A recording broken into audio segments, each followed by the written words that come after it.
Yeah, there's a hole right below. Like 10. Nice. Good spot.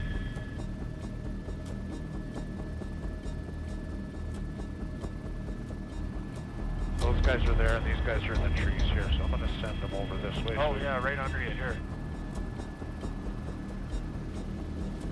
3 o'clock low. Oh, yeah. So we split in two. We got 3 going up the valley, and the rest of them were just...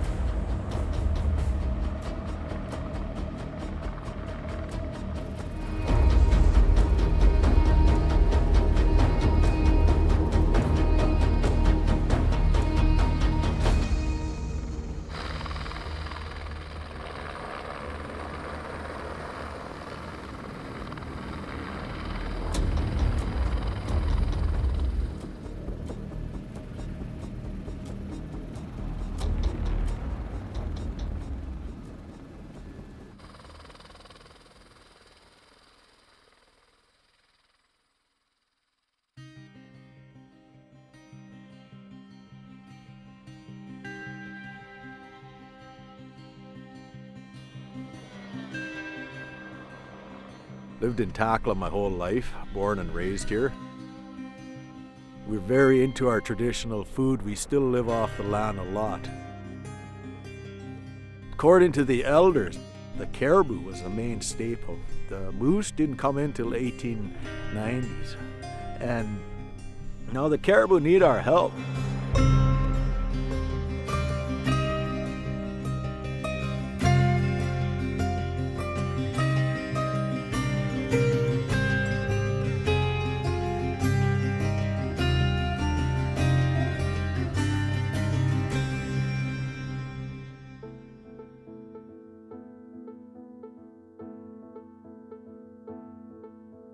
Lower in the Mitchell, the southern end of Takla Lake, there's a large caribou herd there called a Takla herd. That herd today is it's almost extinct. Takla Nation has taken a leadership role in trying to recover these caribou. And so what we've done is we've put GPS collars on some of these caribou, and we're trying to figure out what their habitat use is so that we can be informed on how to best recover these caribou. We need to get ahead of this, and like I said, we're already late with some herds. Some other herds are a little more healthy, but the numbers are dwindling quick. And I know the moose numbers are dwindling as fast. So it's really important stuff for the Takla community and the future of Takla.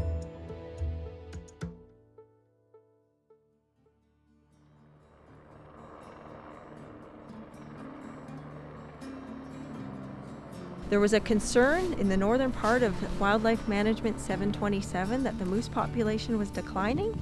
And so as a first step, we wanted to collect some data on the moose population to really better understand what was happening. And so we've placed GPS collars on cow moose. We've collared a bunch of moose here now in the driftwood, a couple over in the west arm and a couple over on the eastern side to see what those numbers are doing. Now, when these moose are collared, we'll be able to collect data. We still go out in the bush quite a bit, and we see things. And my concern is the moose are less and less. As we did flying and we were collaring moose here over the last few days, we seen one calf out of quite a few cows, and to see only one calf is really concerning. Across British Columbia, since about 2005, the moose population crashed, and up here, local First Nations have been concerned about the moose population declining. They've been having a harder time finding moose and harvesting moose, and that was part of the reason we started this work. These collars that we put on the moose are set to stay on the moose for about 3 years. And what they do is they send a location every 3 hours up to a satellite, and then every day we get those movement locations.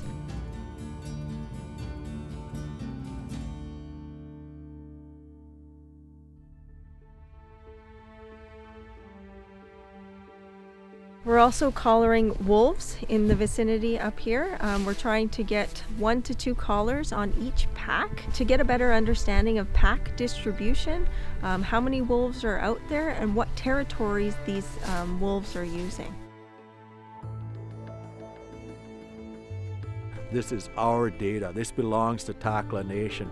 That information is going into our data bank within the nation, and it belongs to us.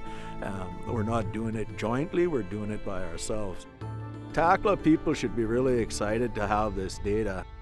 Once you create a baseline, what that does is it gives you a starting point. So you create that baseline of everything and you document it. And then if anything 10 years down the road changes, you compare it to that baseline and you can actually prove things into industry or logging or mining or whatever it may be, that there's a negative impact, there's a negative effect here because we have the numbers, we have the baseline. That is what we need to base decision making on, is the facts. That's what we need. And so I'm very appreciative again to all parties that have joined us to do this work.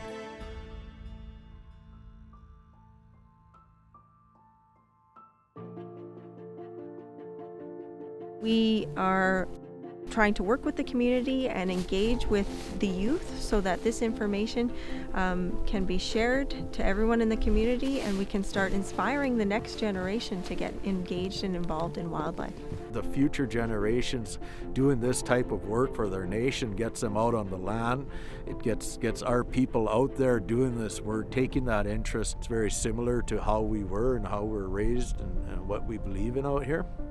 So it's great work, and also that is bringing us into the Western world, the science base. Now our people are getting educated in many different areas, and it's creating opportunities for our people to come and do this type of work, for our people to become biologists and also bring traditional knowledge. As stewards of the land, we can't always just make assumptions. We live here, we know, yes, we know. And that's where it's really great that the government is actually working with us to start adding that traditional knowledge to science. This is what we should be doing. It's far too long that science and government haven't listened to us as people living on the land, to take that knowledge and that information and input that into whatever they're finding, and with the two coming together, we'll be that much stronger and have the ability to do the right thing for the future generations, so that our children can hunt, our grandchildren, and for the future generations to still have a healthy balance out here of all our wildlife, and to be able to continue to live our cultural ways is a great thing. Just the ability of seeing that proud animal run out there in the mountains, and that feeling that it brings our people spiritually. We have hope in doing this work that we can actually preserve this way of life.